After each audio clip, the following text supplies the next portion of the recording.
My name is Dr. Andrew Chung. Nice to meet you. I know most of you, but for those I don't know, welcome. This is our session today on some natural remedies. These are things that we normally don't consider. But I want to give some preliminary things. We do have bottled water out there, so if you're getting hot, you need to stay hydrated, please grab a bottle of water. We do have some wonderful books which summarize a lot of these natural remedies. We have a packet with a summary of the presentation for today, so please grab a copy. Another thing is we have some books, Ministry of Healing, and some various literature. Please grab some, they are free. Everything on the table is free and it is 100% for you. Now, today we are talking about hydrotherapy. So this is the schedule. We're gonna give a quick intro, and then we're going to talk about hydrotherapy, so using water as a therapy or treatment to boost your system when you're dealing with disease of some sort. The second thing we're going to talk about is making poultices, which is kind of a covering, a healing covering from things in your kitchen. So this should be pretty interesting. And I'm excited to see this too. So these are natural remedies, not something you have to go hunting for. You can hunt in your kitchen and find it. And then the third thing is, this is one of the most interesting topics, how to use charcoal. So if you don't have charcoal in your medicine cabinet, you might want to get some, make sure it's food grade or medical grade, because there are so many uses for it. I use it multiple times throughout the year for various purposes. So I encourage you guys. And I wanted to start off with a simple lecture on immune system. Anybody know that term? We hear it a lot, obviously, today. We're dealing with an infectious pandemic, and so our immune systems are very important. And the immune system is split up into two main categories. There's the innate immune system, which is our first line of defense. This is what's going to block things before they become something serious. And this includes our skin. So the skin is like a castle and preventing things from getting in. But let's say they breach the castle and they get in. There's some other things like cells who are going to be the first ones to get at them and prevent them from getting in the system. This is a simplified version of it. Other things is you got stomach acid. Stomach acid is to prevent things from getting through and getting into your system. There's also mucous membranes. So when that nose is running, maybe your body's trying to get rid of something. And so these are all meant to protect our bodies. Now, are there ways that we can boost it? Well, I'll give you the second part of our immune system, let me talk about that, is the adaptive. So there's the innate, it's the first line. Let's say it gets breached, the adaptive gets going. Now the adaptive, it starts to produce very specific targeted defense systems. And so it's going to produce weapons. So let's say that the first line said, hey, there's these proteins, this is what it looks like. The adaptive says, okay, I'm going to produce things like antibodies. Have you guys heard of antibodies? These proteins that are going to target these specific proteins found on the bacteria or the virus or whatever's invading. And sometimes that invader it's not foreign. We heard of cancer, we heard of tumor cells. Sometimes it's our own system has had a change in the genetic material and now it's doing something it's not supposed to do. It's not fulfilling the correct function. And so these are all important aspects of our immune system. Now, obviously with such an amazing system, how do you ramp it up? How do you get it going without making it have too much damage to our own system? And this is what this is all about. And I'll give you two stories that illustrate this concept. In 1918, there was a worldwide pandemic. And we look back and we say, oh man, this is so familiar to what we're going through today. And in 1918, if you go to the hospital, the best hospitals available were the military hospitals, because they were so set up, they were the most up to date. And so if you go to a military hospital, that's where you're gonna get the best care. At that time, that's what you would think at least.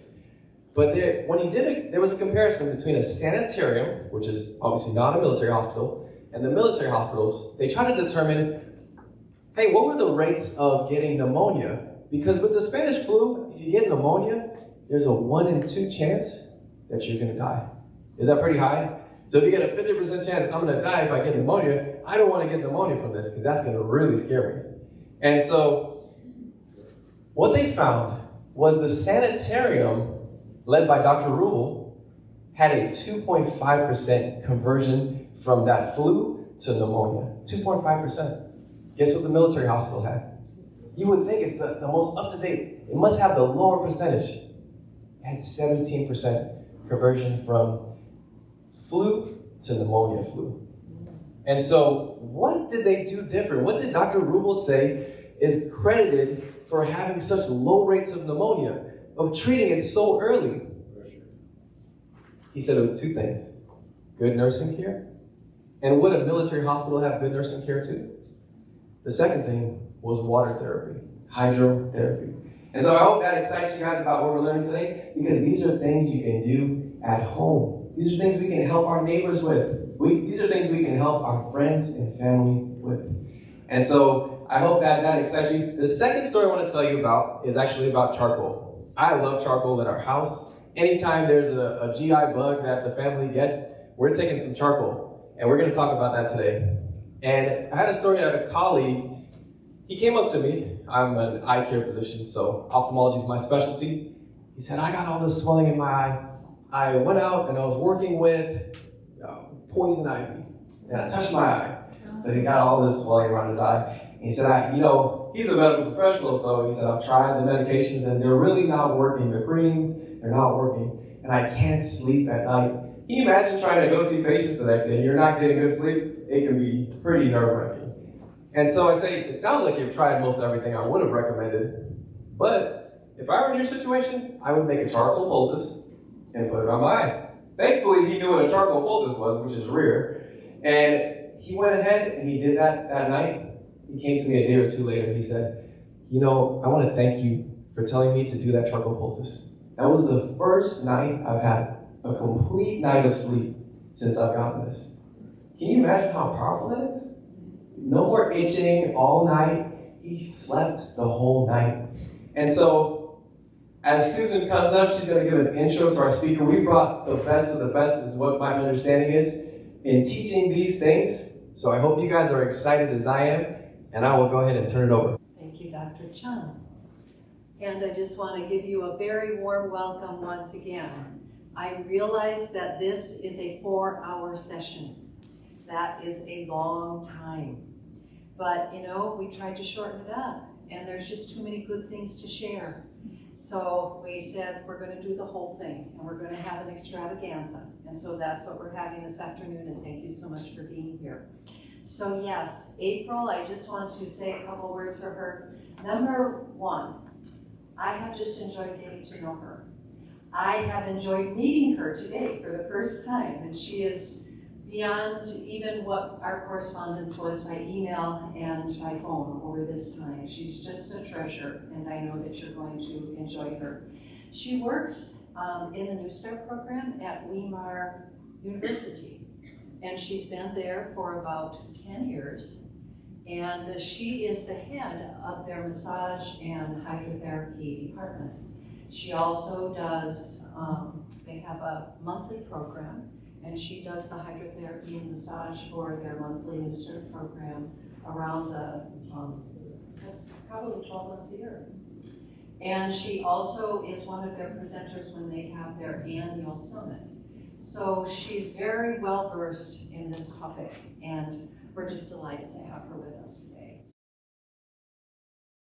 Well, thank you so much for opening your church and inviting me here. I am very happy to be here with you and to share the things that I know and have learned and have been able to see people improve with and get testimonies. And we see so many people coming through the New Start program every month. And like I said, I've been there 10 years, so we've seen a lot of people. And every month at the end of the session, we have a graduation and we give them opportunity to share their testimonies. And they are just always sharing how what God has done in bringing healing to them, dropping medications, getting feeling back in their feet from neuropathy, and not having the aches and pains, and reversing their diabetes, dropping their cholesterol, losing weight, all of these things, reversing heart disease. And so it's just a very rewarding place to work at, because every month it's like, yes, this is why I work here. I love my job.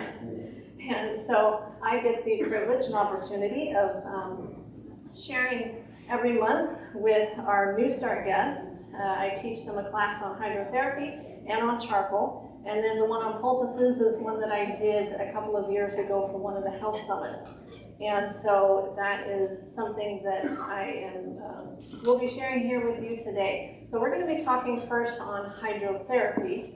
And this is something that is a lost art. All of these are. But actually, if you were a nurse from years ago, they used to teach this to nurses in the hospitals, and they used it. But nowadays, it's a pill, you know. And but hydrotherapy is one of those things that it doesn't mask or band-aid the symptoms. It actually treats it. And so, what is, of course, I always have to have a disclaimer for every one of these. I'm not a doctor, I'm not a nurse, and you know, go to your doctor with what I say, use your own risk, all of that good stuff. All right, so what is hydrotherapy? It's actually two Greek words, hydro, which is water, and therapei, which is healing, so literally water healing. The definition is that it's the therapeutic application of water in all its forms as liquid, steam, and ice to maintain or restore health. A lot of people think of using it to restore their health and then they quit once they get healthy again. But it's something that you can actually do while you're healthy to keep yourself healthy, keep your immune system boosted, and all of those things. So why use water? Why not just plug in a heating pad and have instant heat rather than heating up a fermentation pad, which if you don't know what that is, I'm going to be sharing that with you in a bit. The reason is because water is up to 27 times more efficient at conducting temperature than just dry air. That goes for hot, for cold. So for example, if you were to go into a restaurant and ask them to walk into their walk-in freezer, say it's 32 degrees of cold, dry air, and you stayed there for 5 minutes and then came out, granted it would be very cold in there, but you would warm up quite quickly compared to if you dove into 32-degree water and you stayed there for 5 minutes. Number one, that water is going to feel a lot colder than that dry freezer did, even though it's the same temperature. And number two, it's going to take you a lot longer to warm up coming out of the water than out of the freezer, because that water was conducting that temperature much more deeply into your core than just the dry air. Same for hot. You can go into a sauna at 160, 180, even 190 degrees, and you don't burn, but you can't put your hand into that temperature of water. Anything over 120 will start to scald the skin. And so water is just very effective at affecting the tissues. And so this is something that kind of gives you an idea of what it's doing. Hydrotherapy can accomplish many of the same therapeutic goals as massage techniques do. Like massage, hydrotherapy can relieve discomfort and pain, stimulate the flow of blood and lymph, make connective tissue easier to stretch, soothe many aches, pains and injuries, warm tissues, and relax superficial muscles. So there's a lot of stuff going on when someone's receiving hydrotherapy and or massage. And putting those two together is excellent because hydro can accomplish in 10 minutes what it takes 20 minutes of massage to do. In warming up the tissues and getting it ready, and you can go deeper faster when you use a water therapy first on someone to get their tissues ready for that working.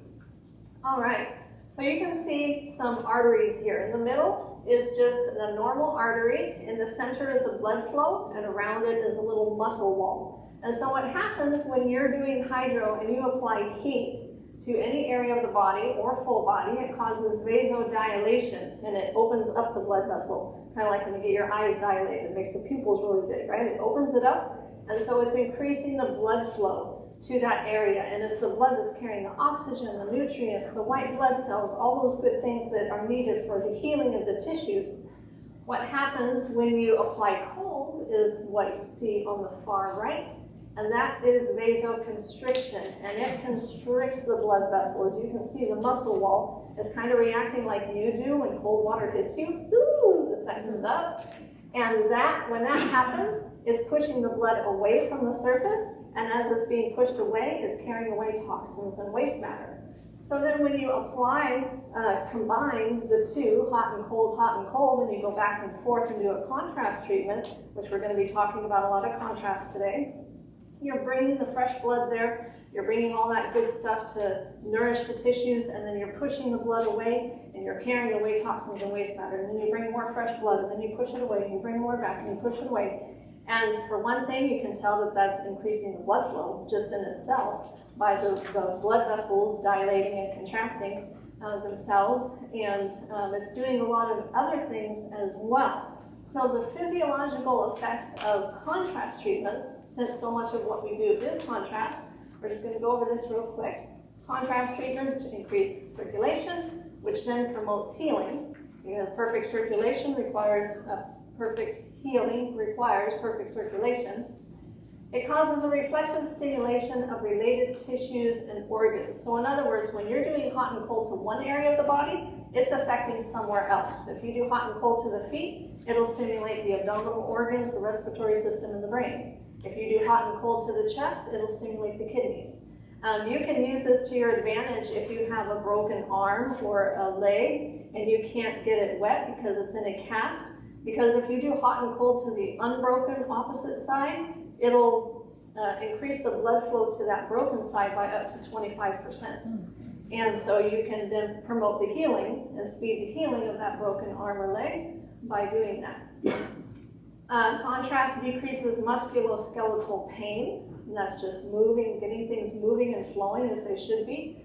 And it gives a strong feeling of invigoration. If any of you have ever had like a contrast shower or something, and you get out of that, they call it the Adventist cup of coffee. It's because it wakes you up and it gets you going, right? Gives you that strong feeling of invigoration. So rules for all contrast treatments, that's whether it's a shower, immersion bath, fomentations, foot bath, any of that. You want to do 3 to 5 minutes of hot and 30 to 60 seconds of cold, and that equals 1 cycle. And so you're going to do 3 to 6 cycles. So a minimum would be hot, cold, hot, cold, hot, cold. Okay, so that's 3 cycles. The reason for a maximum of 6 is not because you can't do more than 6. You can, but if you remember the little muscle walls around there dilating and contracting, they're exercising. And so what happens when a muscle just keeps exercising, it starts getting a little fatigued. And so you don't get as strong of a reaction when you go beyond 6 cycles. So then you need to make the hot hotter and or the cold colder to stimulate those tired muscles into giving you a strong reaction again.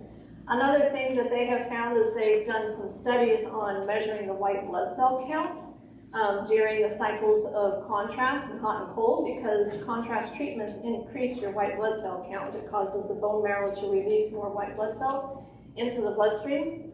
And they found that it increased the white blood cells up to cycle 6, and then after that, it just plateaued.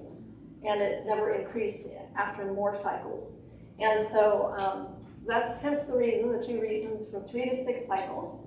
You want to always end with cold. This is what people just don't like. They're like, I already did 2 cold, can't I just end with hot? The reason you want to end with cold when you're doing contrast is because you want to close the pores of the skin. If you end with hot, your pores are open and your blood is nice and warm from all those hot cycles. And so all that heat is just going to radiate out your open pores and you're going to chill quickly. Whereas when you end with cold, the blood's being pushed away from the surface back into the deeper organs and things, and when you get out of the cold and you turn it off, the body's response is to rush the blood back to the surface to warm up those cooled tissues. But your pores are closed, and so it holds in all that heat in the blood.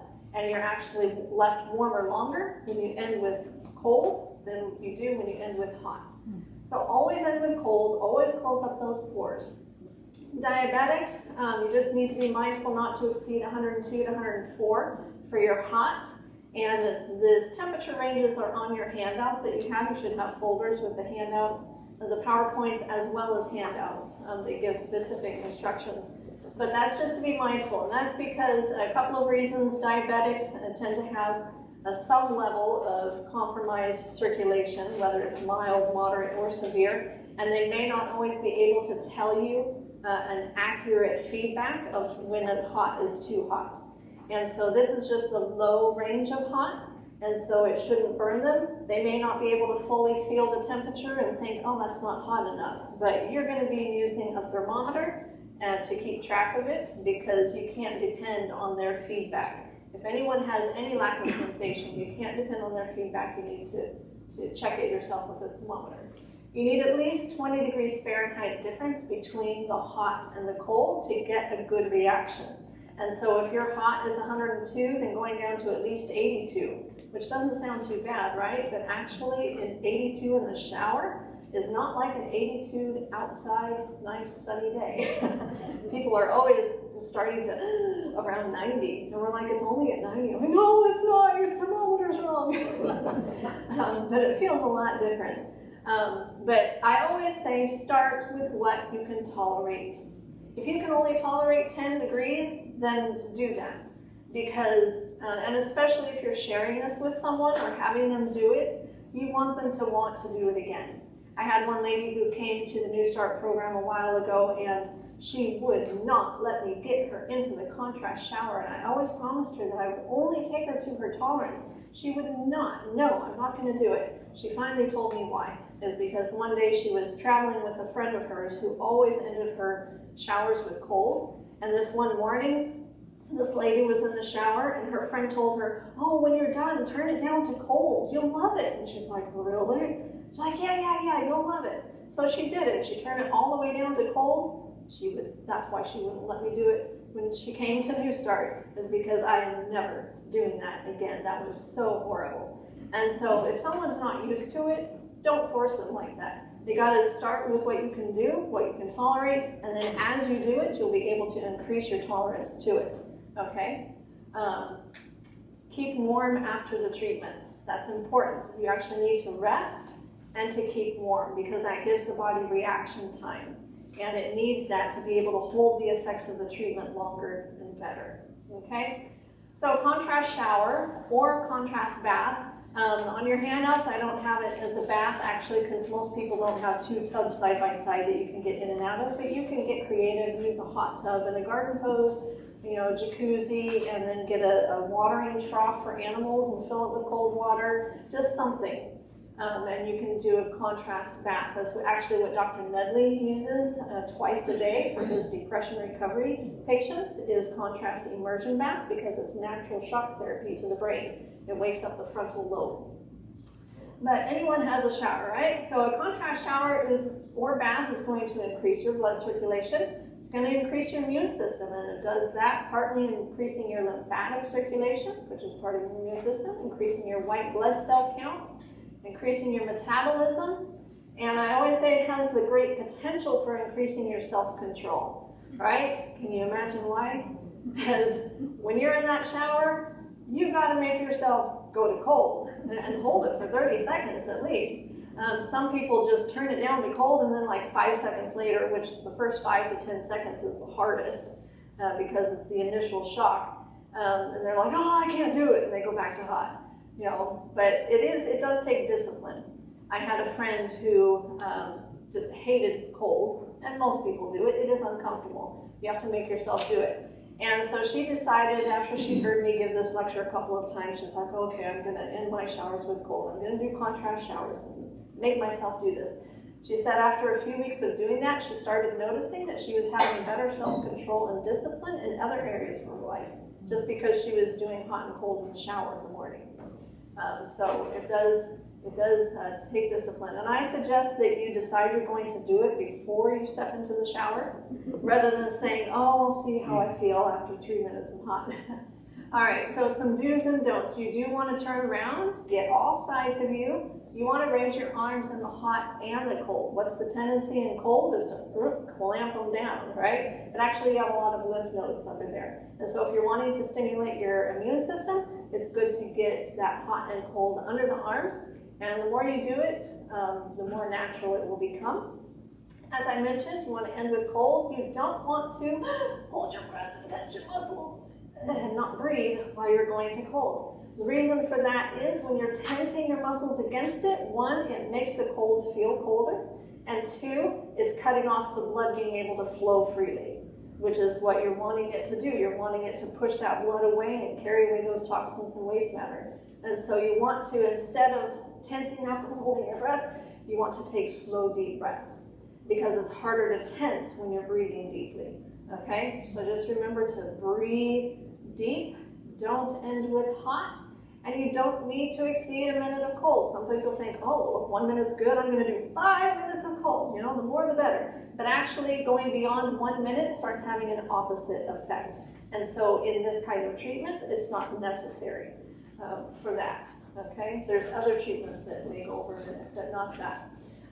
So I'm not, demonstrating a contrast shower just because that's not really necessary, but if you're giving it to someone, you might want to offer them a shower cap for one thing, if they need that. Also, you don't have thermometers in your showers, at least most people don't, like we have at New Start. So all you need to do is have like a kitchen thermometer, a meat thermometer, and use it in your bathroom for your temperatures. And you can put it into a baggie, stick it through like a Ziploc bag, stick it through the corner, and that'll make it waterproof. And then take a cup in there with you and just test the temperature a few times. And you'll get a kind of familiar with what temperature that is after doing that a few times, testing your hot and your cold. And so that's just a simple way to do it. And you do 3 to 6 cycles and you're good to go for the day. Doing it at night, some people will ask, well, can I do a contrast shower at night? It depends on how your body responds to it. Because for some people, it totally relaxes them and they sleep so much better. For other people, it totally wakes them up and they're like, bing, and they can't sleep because they did a contrast shower. So you kind of have to do it and see how your body responds to it.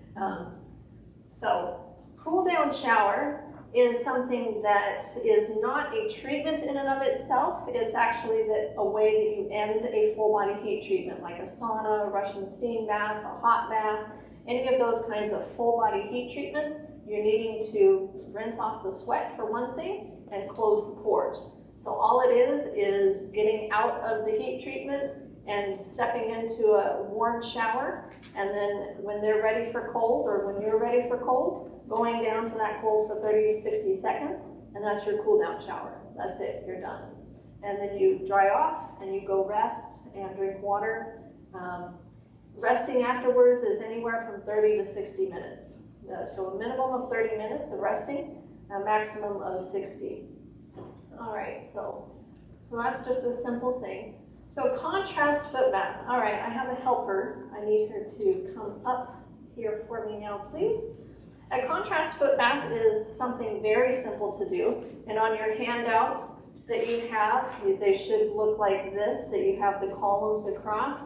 We're starting, we did the shower and cool down shower, now we're on the third one. That'll be in your folders somewhere.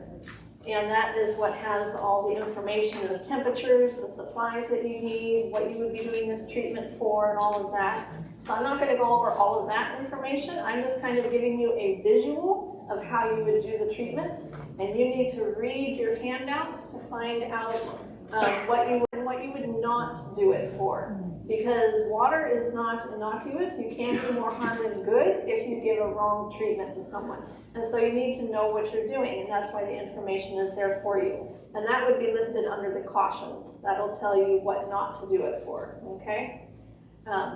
So contrast foot bath is very simple. You just need 2 containers of water, something that will hold hot and cold. And it can be dish pans like this, it can be trash cans, it can be 5-gallon buckets. It can be that you fill your tub with hot and you have a bucket of cold on the edge and you sit on the edge of the tub and just go back and forth that way. Whatever will hold water is all you need. And we just have one with hot, one with cold, and so she's going to start in the basin with one there. You want to boil some water ahead of time because these are small containers and they're going to lose their heat very quickly. And so you're going to need to be adding hot water during the treatment. So you have your 2 containers, your boiled water. If your cold water doesn't come in cold enough, you need some ice to be adding to the cold water. And you've got your timer for your 3 minutes, 3 to 5 minutes of hot, and your 30 to 60 seconds of cold, and you have your thermometer, okay? So that's what you need for your foot bath, as well as a towel to dry afterwards. So what I like to do is, she's done her 3 minutes of hot. Okay, we're going to switch over to the cold. Woo! Okay?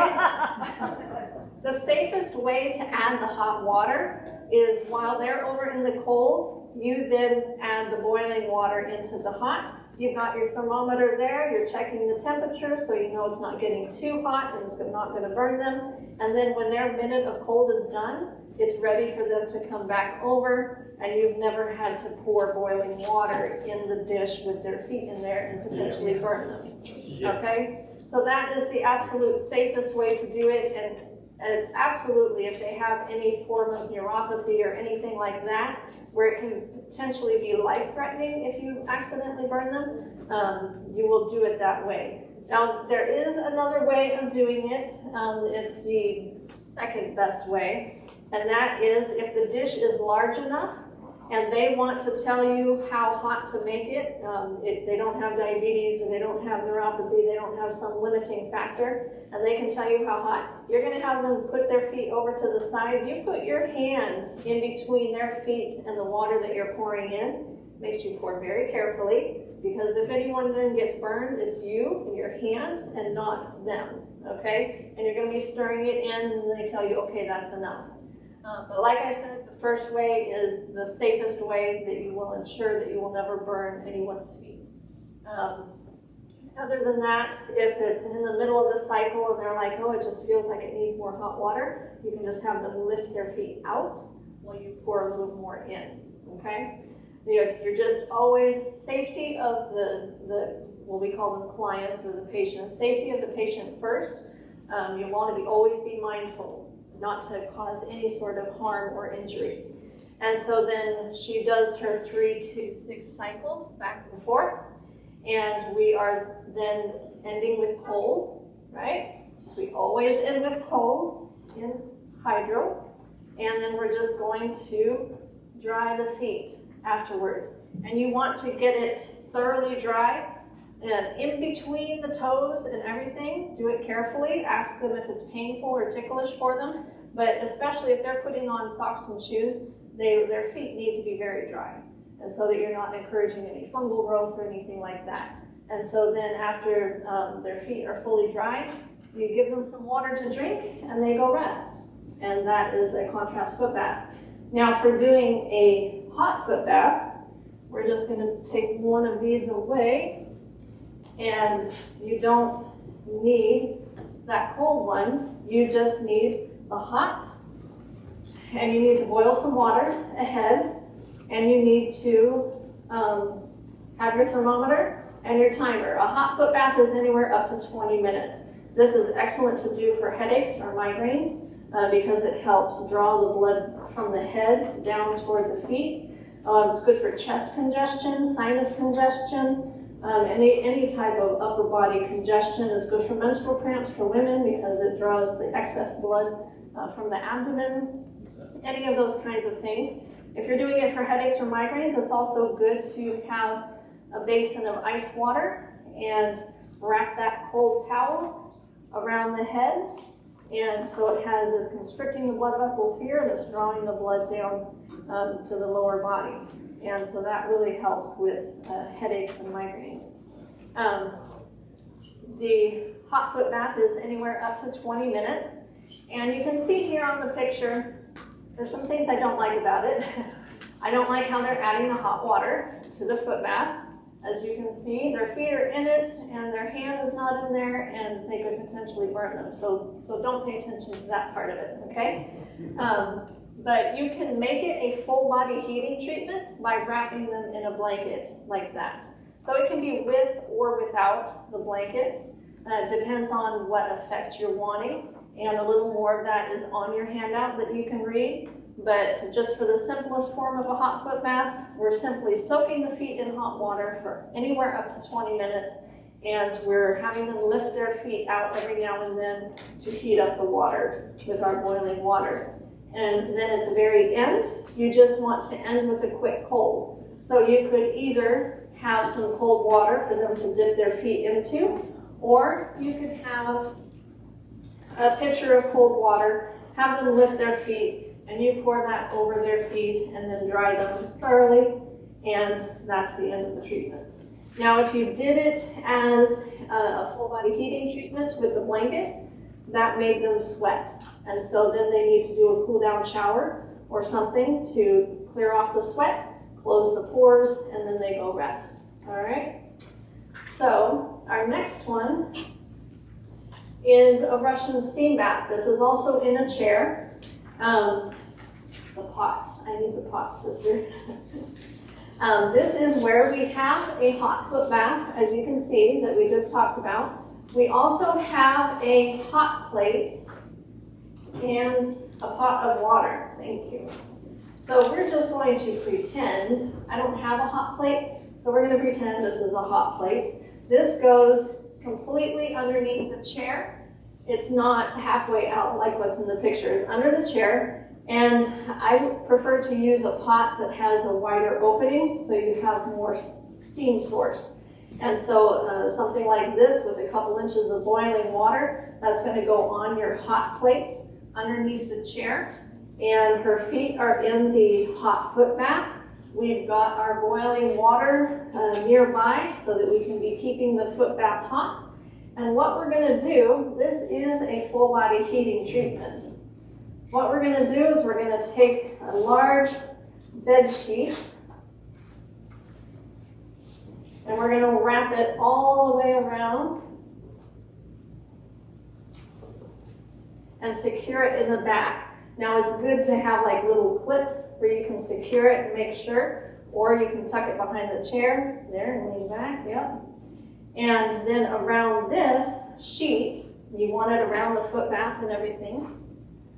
Around the sheet, you want to cover it with a blanket. A large wool blanket is ideal, or if you don't have that, like this is not a wool blanket, but it's just a heavier one that we have, you're going to wrap that around as well. If you don't have that, you can use a shower curtain. You can get a large piece of heavy-duty plastic, like from an Ace Hardware store or something like that, and just wrap them in the plastic. That's also going to be around the foot bath. And if it's a wool blanket, you would want to tuck a towel or something here so it's not scratchy around their neck. But as you can see, this treatment requires 2 people because they don't have any use of their hands. And once they start sweating, you are going to need to be cooling their head. And you don't want to have any air vents. So you want to make sure that the area is fully covered from the neck to the floor so that the steam is steaming them. And the more skin they have exposed, the better. So if they're in a swimsuit or tank top and shorts or something like that, they can have their skin exposed. Once they start sweating, you are going to be doing 2 things. You're going to be giving them water to drink, because as they're sweating it out, you want to be putting it back in. And you're going to be keeping their head cold. So you have a basin of ice water here, and you're keeping their head cool. You can endure heat treatments better and longer when you keep the head cool than if you don't. And people find that all the time. We'll do this in saunas as well. And they're like, man, I've done saunas all the time at the gym or something, and I never had a basin of ice water. This is so much better. I can take it longer and enjoy it more. So you're always refreshing that and doing that, keeping them. Russian steam baths are anywhere generally from 10 to 20 minutes for most people, but it depends on tolerance. And again, read your handout. There's certain things, like if there's lymph node removal, you won't go beyond 15 minutes. But it really is to tolerance. I had one lady who I put her in the Russian steam bath, and after 4 minutes, she's like, okay, I'm ready to get out. And I kind of laughed at first because I thought she was joking. She'd just gotten in there. But she was serious. She was done. She felt cooked. So I was like, okay, so we got her out, did the contrast shower. Another lady I had in there, she really wanted a detox, and so she really wanted to sweat. And so she's like, yeah, don't worry about giving me a massage. I just want to sit in the Russian steam bath. After 45 minutes, I'm like, okay, we need to get you out and get you. Do I have to? This feels so good. You know, so tolerance is very wide. But 10 to 20 is the normal, and it's excellent for the immune system. It's a full body heat treatment. It's going to help stimulate those white blood cells. It's excellent for relaxing muscles, good for the fluid and colds, and it's good for detoxing because it makes you sweat. Anything that will make you sweat gets you detoxed. So then when they're said, okay, I'm cooked like kale, then we're going to remove everything, and they are going to go do a cool down shower, right? Because they're all hot and sweaty, they need to rinse that sweat off. And that's going to be their cold for their full body. So you don't need to pour cold over their feet or anything, they're gonna step into the cool down shower, all right? So that is the Russian steam bath. And during that time, you're always checking their feet and see if you need to add more hot water, giving them water to drink, and cooling their head. So you're kept busy. You know, you need to scratch their nose if they need it. They can't do anything. And they communicate that with you. All right, so a hot bath. I'm just going to talk about this one.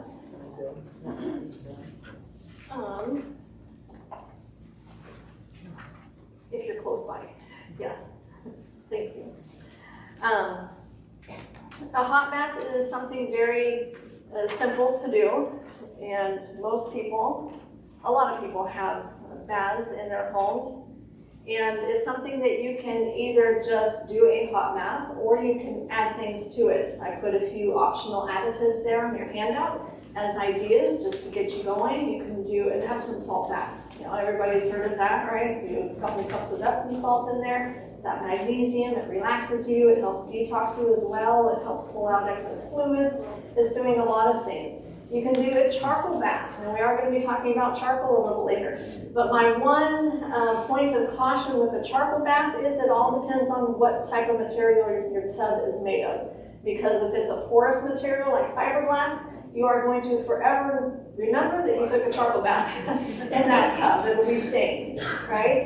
But if it's a ceramic or porcelain or whatever hard enamel material, then it will wash off of your tub. But a charcoal bath is an excellent detox bath if you can do that. If not, there's other options. Oatmeal baths, grind up some oats, put it in the water. That's very good for skin conditions because oats have chemical properties in them that are very healing to the skin. And so you can do oat poultices, oat baths, good for eczema, edema, and psoriasis, things like that. If you don't want the oats in the water, it does kind of leave a film on you, and so you'll have to rinse it off afterwards. But if you don't want it in the water, then another way to do it is to put the oats like in a muslin bag and hang it over the faucet while the water is filling the tub and the water is going through the oats and getting those properties into the water without actually having the oats in the water. All right. You can do a cup each of Epsom salt, sea salt, and baking soda. That's another detox bath. If you can't do the charcoal bath, you can add essential oils to your bath. You can just do all kinds of things, or nothing, like I said. But a hot bath is anywhere from 10 to 30 minutes, generally. And if you're going to be in there for that longer time, you do want to have a basin where you are keeping the head cool, and a cup of water where you're drinking. Because like I said, as you're sweating it out, you need to be putting it back in so that you're not dehydrating yourself, okay? And one thing to know about baths, especially hot baths, is if you start getting dizzy or lightheaded and think, ooh, maybe I should get out, the first thing you want to do is pull the drain. Open the drain and then try to get out of the tub. Because that way, if you do happen to pass out while you're trying to get out, the water is draining and you won't drown. So that's just always a word of caution. There's no drowning allowed. Pull the plug first and then try to get out, okay? Then you're just gonna end with a cool down shower. Another way to end full body heat treatments is cold mitten friction, which we're gonna be talking about at the very end. So you either do a cool down shower or cold mitten friction. And then you dry, dress, and you go rest, okay? So that is a hot bath. Steam inhalation. And by the way, if you're not seeing it on your handouts, hot is anywhere from 102 to 110 Fahrenheit, and cold is 55 to 70. If you're used to Celsius, that's in the bottom corner of your handout as well for your information. So steam inhalation. All right. This is one I didn't figure out very well, but if, I'm just going to put these things. Oh, one thing I forgot to mention, sorry, on the Russian steam bath is before they sit down, I didn't think of it because she was already sitting, before they sit down, put a towel that is folded twice in front so that that steam from under the chair does not burn the back of their legs, okay? The steam will come out the sides and the back and not the front. Very important. All right, so for a steam inhalation, this is excellent to do for sinuses and respiratory. It gets the water molecules into the mucus and it helps them to drain better. So you can clear out your congestion. So what I'm going to have you do is we're going to come up here and you do this at a table. You can do this to yourself or to someone else. And all you need is a pot of water that you have boiled and a towel and some Kleenex because their nose is going to get drippy. All right. And it's good to add eucalyptus, either essential oil or the dried leaves into the boiled water because eucalyptus is good for everything respiratory, to breathe that in. And so it helps with the healing process and clearing things. So after the water is boiled, you take it off, you set it on the table, you put your eucalyptus oil or leaves in there, and then all you're going to do is lean over that and put the towel over the head to where it kind of holds in that steam and you're just breathing it in.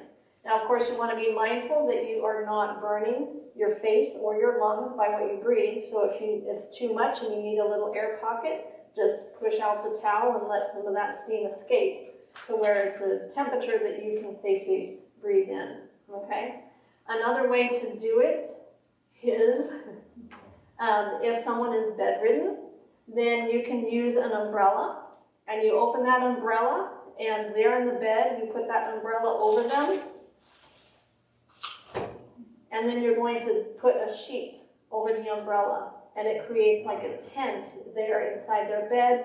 You have the pot of water on the little table next to the bed with the eucalyptus in it and they just lay there and they breathe that in. And it's again anywhere up to 20 minutes. And that is all a steam inhalation is. It's very simple to do. It's nice to have a wet rag afterwards so that they can wipe their face and their neck down because it's very sweaty.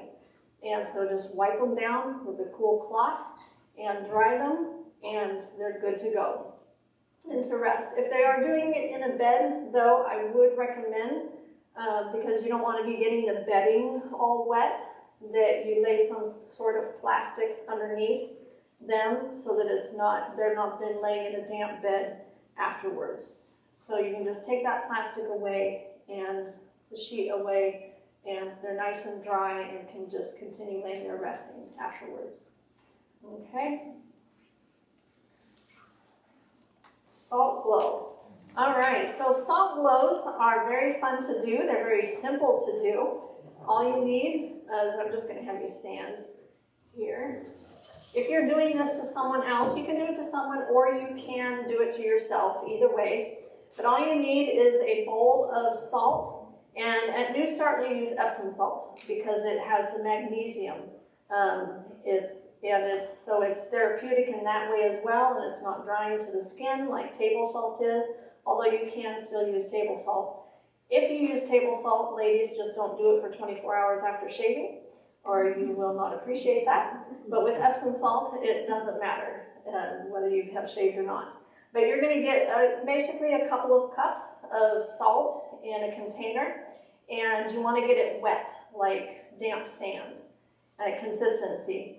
And the person receiving it, whether it's yourself or you're giving it to someone, you're going to put them in a nice warm shower first to get them all warmed up and to get them wet. And so then once they're wet and warm, you're going to take your wet salt and scoop it up. And I like to spread it over the area I'm going to work. And then you're going to start doing a good, quick friction all the way up. And you always work up the arms and up the legs. So you're going up the extremities, kind of like toward the heart, so that you're not coming down against the valves of the veins. And so you start with the hands, do a good quick friction, and you always ask them, how's the pressure? Is it okay? It should be pleasant and not painful. And so if it's like, ooh, they have sensitive skin, you want to just lighten the pressure, but don't slow down, because if you're just doing this, you're not doing much. You'll exfoliate the skin, you'll get dead skin cells off, but this treatment not only exfoliates, it also stimulates the blood flow of the surface tissues, and it stimulates the sweat glands. And so if you're not doing a good quick friction, then you're not getting that stimulation. And so this is a treatment that you can do by itself, or you can do it before doing a sauna or a Russian steam bath, and they'll sweat even more because you stimulated those sweat glands. Some people like to do it after coming out of the sauna, and then do a contrast shower. And my goodness, you do a sauna, a salt scrub, and a contrast shower, and you just feel like a new person after all of that. But you'd start with one area, and then I would do the other arm, then I do the chest, then I do the back, then I do the foot and upper leg, the foot and upper leg, and then they either rinse it off or do a contrast shower afterwards. So you never do it to the face, because the Epsom salt, and even the table salt as well, is too coarse. The skin of the face is more delicate, and so you can't have that coarse of a salt or a scrub for the facial skin. But for the rest of the body, you can scrub it down. It does, I will say, it does depend on the coarseness of your Epsom salt, because there is Epsom salt out there that is too coarse, and it will be painful. You don't want that, so you want more of a fine grain Epsom salts there. Some people also do a sugar scrub, kind of in the same way. It will do the same thing. Okay, so that is a salt glow. So fomentations, yes. Now this is a little bit more of a complex treatment, and it always takes me a while to explain it, because I explain all the different ways that you can heat the fomentations up and the different ways you can do it. So don't be discouraged. It is more simple to actually do than it is to explain, okay? So I just kind of have to clear off a space for myself, because this is going to take some room. All right. So fomentations, they're a way of getting moist heat to the body rather than dry heat, okay? And a fomentation pad, that's what I used for my hot plate. This is a typical fomentation pad, and it's just a pad that's very thick. It's got several layers inside of it to make it to where when you get it wet, it will hold that moisture, and then you get it hot, so that's then your steam source. And that steam penetrates into the tissues much more rapidly and effectively than just a regular dry heating pad. Now, you can buy these, you can make these, or you can just simply use towels instead. You get a towel wet and you get it hot, and there's your fomentation. On your handouts, there is a name and number for a lady that makes these. She made this one. She lives in Tennessee. She's the only person that I have found a couple of years ago that still makes these. And so she realizes how the ministries are having a hard time finding people to make fomentations anymore. And so it's her ministry to provide them and supply them. And so you can call her and tell her how many you want. I think one of these is like, there's different sizes. One of these is $30, I believe. And it's good to have at least 3 or 4 in your home kit to be able to do fomentation treatments. But what you're going to do, there's different ways of heating them at home. And so one way is to get your foamy wet, we call them foamies for short. Get your foamy wet, both sides, and then you're going to roll it up. And if it's dripping wet, you're just going to squeeze out the excess water. The fastest way is using a microwave. And so you're going to put it into a plastic bag that does not have holes. And no, the plastic will not melt in the microwave. The plastic is making sure that the heat distributes evenly so that you don't have cool spots and hot spots on the fermentation pad. So you can do it without the bag, but it's going to be more irregular heat-wise. And you just put that in the microwave on high for this size, probably about 5 minutes. If you were using the towel and you got it wet and rolled it up and put it in the bag, that's a little bit bigger, so I would probably say about 7 minutes for that. If you use a hand towel because you're just doing a small area, say you're going to do it hot and cold over a knee, a painful knee, well, this is a lot smaller, so you might do 3 minutes. So you just judge the time according to the size of your foamy. So you heat up foamy, and then you have the next one wrapped up, ready to go. So when you take this one out, you put the next one in, get it going while you're using this one. And you just keep rotating them like that. All right, so that's the microwave method. Before I tell you what to do with it next, I'm going to tell you the other ways of heating it. You can also wrap it in foil and put them all that you're going to need for the whole treatment. Say if you're going to need 6 fermentations, then you're going to wrap all 6 of them individually, put them on a cookie sheet in the oven on 425 for I think 30 minutes or so, and then they're all hot and ready to go, just like that. Is another way. And the thing to be mindful of when you open the foil, of course, when they're hot, is don't be curious to see, is it hot? Because it's going to burst that steam up into your face. Same thing with opening the bag. Another way to heat them is by getting them all wet, rolling them up, and putting them in a canning kettle. And one that has a screen on the bottom to hold it out of the water. You put the lid on it, and when it gets to boiling, you cover it and steam them for 30 minutes, and then they're all ready to go, ready to grab as you need them. Or you can use like a tamale steamer, just whatever really large pot you can fit several into. If you don't have a screen on the bottom, you can put large rocks in the bottom of your pot to set the foamies on the rocks so they're not sitting down in the water.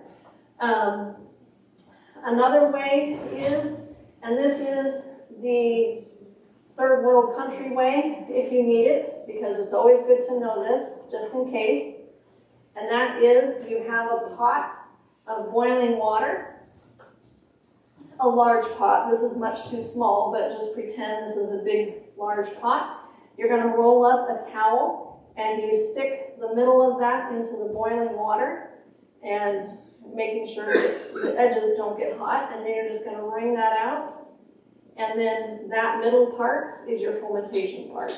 All right, that is boiling hot right there. That's your moist heat. And you're going to unroll that and kind of fold it over, and now this part is all hot. That's what's going to be applied to the person. Okay, so now once your foamy is hot, what do you do with it? How do you use it? Well, you're always going to, once it's hot, you're always going to protect your hands. So use mitts. I'm not going to just for the sake of making it speedier.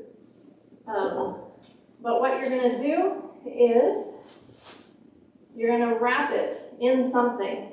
At New Start, we have these pieces of wool from a wool blanket. It's ideal because it helps with holding heat in, but yet it lets the steam through. If you don't have a wool blanket you can use for that, then you can just wrap your foamy in another towel, and that's fine as well. But you just unroll it, you're going to wrap it up, and you work quickly with them because you want to retain as much heat as possible. And you're going to take that, and that's what you're going to use on the person. So let's pretend that Susie Q has bronchitis or COVID, okay? I had COVID myself back in November, and this treatment was done on me for 10 days in a row. It was part of a science project, and they measured blood before, during, and after, and all of that. I don't know the results of it yet. She hopefully has finished her paper on it, but I had just hot and cold to the chest, and that really helped. Every time after my treatment, my oxygen levels were higher, and it helps to open up the lungs. It draws the blood there. It brings healing. I've heard many testimonies and stories on that as well. Doctors that know about this are actually doing it to patients in the hospitals with COVID and having good success with it. But it's something, this is what they did in 1918 with the Spanish flu. That helped with people recovering from that. And when they did it, they had far less death rates for those. This is the full complex hot fomentation treatment with the hot foot bath. They're laying on a hot foamy to the back. They're doing hot and cold to the chest and keeping cold to the face. Okay? So you can do this full treatment like that, and then you cover them with a sheet and a blanket. It's a full body heat treatment.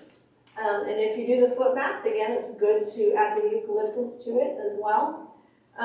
If you can do it without doing the foot bath and without doing it with them laying on a hot foamy, and you just do hot and cold to the chest.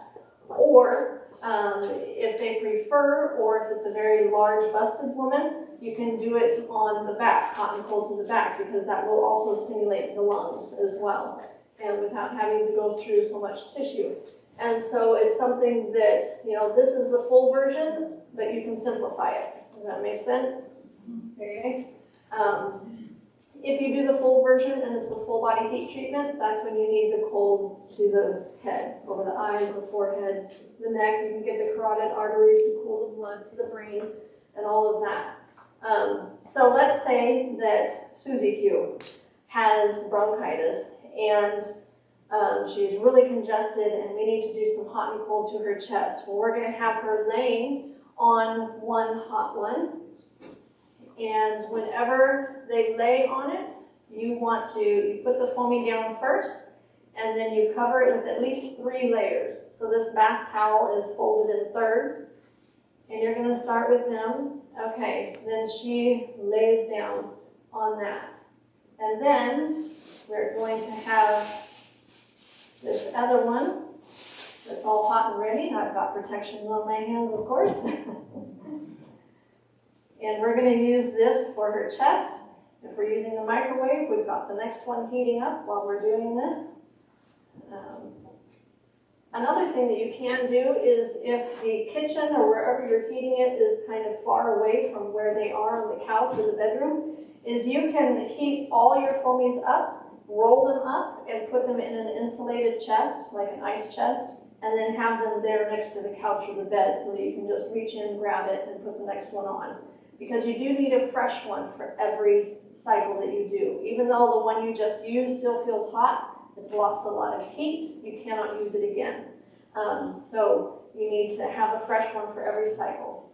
All right, so she's laying on it on her back here.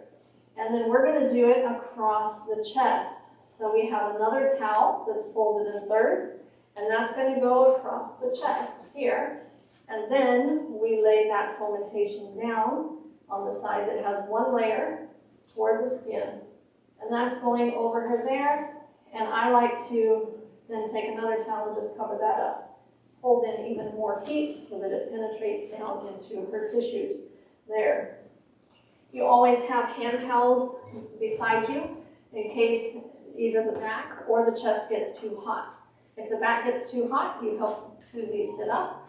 She's sitting up over here, okay? So then we put another layer of towel, and then she can lay back down, okay? Or if the chest is too hot, you're always monitoring them, asking, how's the heat doing? Ooh, it's getting too hot. You immediately lift that off, put another layer of towel down, and put the foamy on, and then keep going. If 30 seconds later, oh, it's getting too hot again, you grab another towel, and you just put as many as needed to where it will not burn.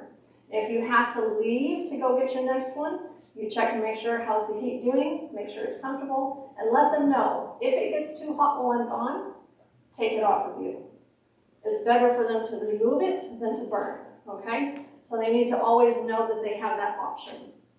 And you come back, you have your basin of ice water here, and you have, let's see, I need a towel back.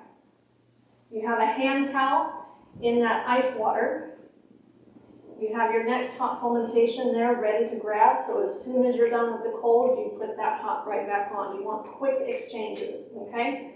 So you take the hot off, and because she is a female and is bare-chested, because we're doing this on the skin, you want to leave that towel on the chest, and what you're going to do, you wring out the cold, and you're going to grab the corners of the cold towel with the corners of the towel that she has over her, and you're going to drape it over like that.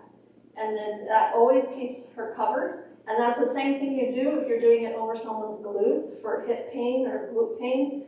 You want to make sure that you maintain their privacy. Okay, and so once the cold is on, then you start doing a friction for 30 seconds. And it's kind to count out loud for them so they know how much time they have.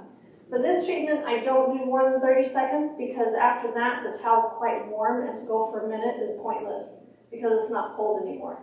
And so after you've done your 30 seconds, you again grab the corners of each towel, drape it across, that back in your cold, you grab your next fresh hot one, and you just repeat the same cycle every time for 3 to 6 cycles. Now, so it kind of can sound complicated, but it's simple to do. It just takes a lot of towels. You will have a load of laundry to do afterwards. But really, the load of laundry that can save someone's life by doing this treatment is well worth it. It can be bronchitis, it can be COVID, it can be pneumonia, it can be whatever respiratory issue they're struggling with. This is a treatment of choice for those kinds of things. And it's not only done for the lungs, that's a main one. It's done on painful joints, like I mentioned, if you do it over a knee, or you do it across the glutes, or on a hip or something. It really helps with drawing the blood there because you're targeting that specific area of the body that's painful. And so it's helping to bring that healing blood there and circulation and getting things cleaned out. So we did the last cold. If you're doing it just to the chest and the back, then you finish with the last cold to the chest. And then after that 30 seconds, then you pull the sheet blanket up over Susie, have her sit up. And because you had hot to the back, you're also then going to re-soak that and do 30 seconds of cold to her back. Close up those pores and then dry it off and take this away, and she can lay back down. And you're done with the treatment. If you do the hot foot bath, then you will also need to have the hot water, like for any hot foot bath, and you'll be refreshing that throughout the treatment. And you'll have the basin of ice water be keeping the head cool. It keeps you busy if you do the full treatment. But then you'll also need to remove the water basin and do cold to their feet. And if they really sweated, then you might want to just take everything away, have them get up and do a cool down shower, or you're going to scrub them down with the cold mitten friction whole body. There, do an arm, dry it, do an arm, dry it, do a leg, dry it, and you always dry the area that you did the cold friction to before you then go on to the next area. Then they dry off.